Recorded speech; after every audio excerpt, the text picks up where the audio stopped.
realized something was very wrong when he knew exactly what time I turned off my lights every night. My name is Lauren. I remember that winter, about 3 years ago. The snow almost never stopped falling. At the time, I was living in a suburban area in the Midwest, and because the snow was so heavy, I hired a local snow removal service, recommended by the Homeowners Association, to clear my driveway whenever the snowfall got bad. I lived alone, and having someone regularly clear the snow made me feel more relieved than concerned. The snow removal worker was a man in his early 30s. I didn't know much about him, only that he arrived on time, worked quickly, and usually nodded in greeting when I looked out the window. I rarely went outside to talk to him. I would just pull the curtain aside, look out briefly, and go back to what I was doing. A few times, he looked up, saw me, and waved. Primera. Bedback. Everything felt normal then. So normal that I never thought I needed to pay attention. After about 2 weeks, I started noticing small details. Some days he arrived earlier than scheduled. Some days, even after the snow was cleared, he stayed standing in the driveway for a long time. When I opened the door to take the invoice, he asked questions that sounded harmless, like whether I usually worked from home, or if I wasn't going out that day. I answered casually, thinking it was just small talk because he saw me so often. One afternoon, when I got home later than usual, he was already there and commented that I was home later than normal. I hesitated for a few seconds before responding, because I didn't remember ever telling him my daily schedule. After that, comments like that happened more often. He knew when my car wasn't in the driveway. He knew when the house was dark. He knew which days I stayed home all day. Once, he joked that I must like quiet nights, because I usually turned off all the lights very early. I laughed, but that was when the uneasiness began. Things became much clearer one evening when the snowfall was especially heavy. I heard shoveling outside even though I hadn't scheduled any service that day. When I looked out the window, I saw him clearing the side path of my house, the one that led down to the basement. That wasn't an area I had ever asked him to clear. When I opened the door to ask about it, he said he noticed the snow had built up there and decided to take care of it. He stood very close to the doorway and looked straight into my home while speaking, as if checking whether anyone else was inside. Before leaving, he mentioned that the side door was often not locked tightly, and that winter ice made it easy to pry open. That night, I couldn't sleep. A few days later, he knocked on my door in the evening, saying he had forgotten a shovel in my backyard.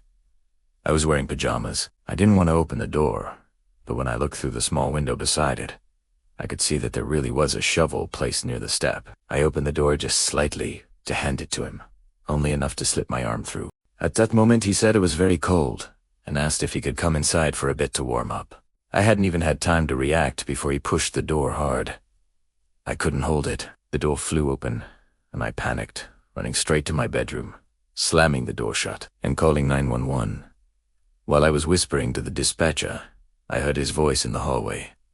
Not loud. Very soft. Very soft. He said he just wanted to talk. He said he missed me. He said I shouldn't call the police. He said he only wanted to come inside to warm up and would leave right after. I was shaking so badly I could barely hold my phone. Then I heard him trying the bedroom door lock. Very slowly, very gently, as if he didn't want to scare me. That was what made me tremble uncontrollably. Then his voice stopped. What followed was force. The door shook as he slammed his body against it. Not once, many times. I backed into the corner of the room, barely breathing. I don't know how much time passed. Then everything suddenly went silent. That silence was more terrifying than the sound of him hitting the door. I didn't dare move. I didn't dare think. After a while, I heard police sirens. That was when I realized I was crying. By the time the police entered the house, he was gone. I packed a few essential things and went to my mother's house that same night. The next day, I terminated the contract with the snow removal service. The police worked with the company, and they arrested the man. Even now, I still think about what might have happened if my bedroom door hadn't been sturdy enough, or if he had been a more experienced break-in offender. I don't even want to imagine it. That day was December 26th, after Christmas last year. I live in a suburb north of Chicago, with single-story houses, narrow driveways, and low fences. Winters here are long, and the snow rarely melts quickly. The days after the holidays are usually very quiet. Most people stay home, cars fill the driveways, and no one is in a hurry to go anywhere. That day, I was home alone. Around 9 a.m., I went outside to shovel snow. I just wanted to clear it quickly so I could drive out later to run errands. Snow had fallen throughout the night. It wasn't a major storm, but it was enough to cover the driveway, the lawn, and the shared space between the two houses. My driveway's narrow, and when I reached the end, I ran out of places to put the snow. I pushed the remaining snow onto the edge of my neighbor's lawn, right along the fence.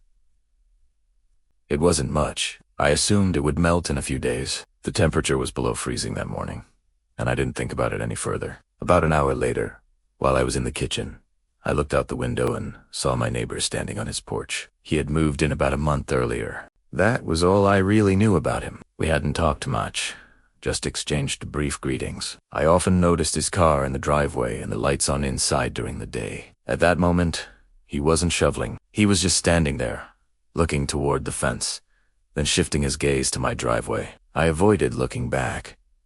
Around noon, I heard a knock at the door. It wasn't loud, just a knocks. When I opened the door, he was standing there wearing a heavy coat, no hat, his face red from the cold. There was a faint smell of alcohol. He asked if I had shoveled snow onto his property.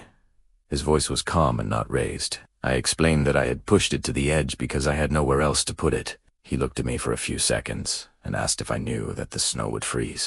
I said I didn't think it would be a big issue. After a short pause, he told me I should shovel it back. I looked at the pile of snow, already hardened, and I knew I couldn't move it, so I said that.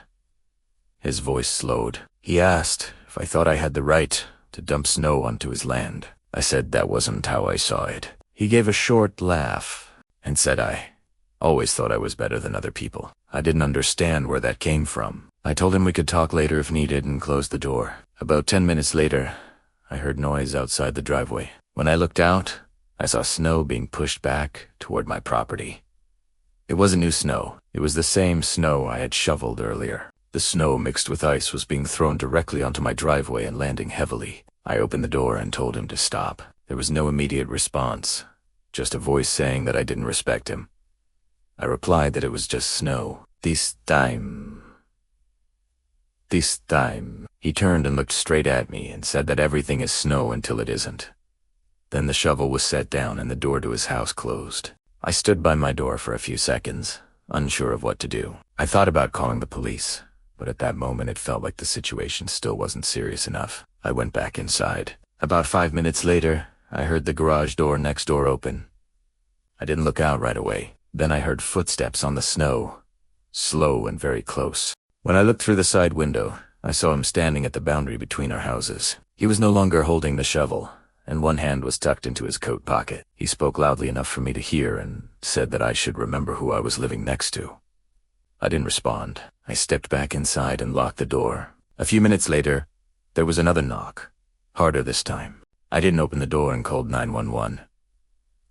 While I was speaking with the dispatcher, something struck the door hard. It didn't sound like a hand. It was a heavy, dull impact. The dispatcher asked if I was safe, and I didn't know how to answer. The police arrived about 10 minutes later. They spoke with my neighbor first, and then came to me. They described it as a neighbor dispute and advised me to avoid further contact. After that day, I still occasionally saw him standing on his porch. He wasn't doing anything, just standing there. Sometimes he looked toward the fence. Sometimes he stared directly at my house. He never called out. He never spoke. He just watched. I moved out the following month. Since then, every time I shovel snow, I no longer think about snow. Want to hear more stories like this? Hit follow. The night isn't over yet.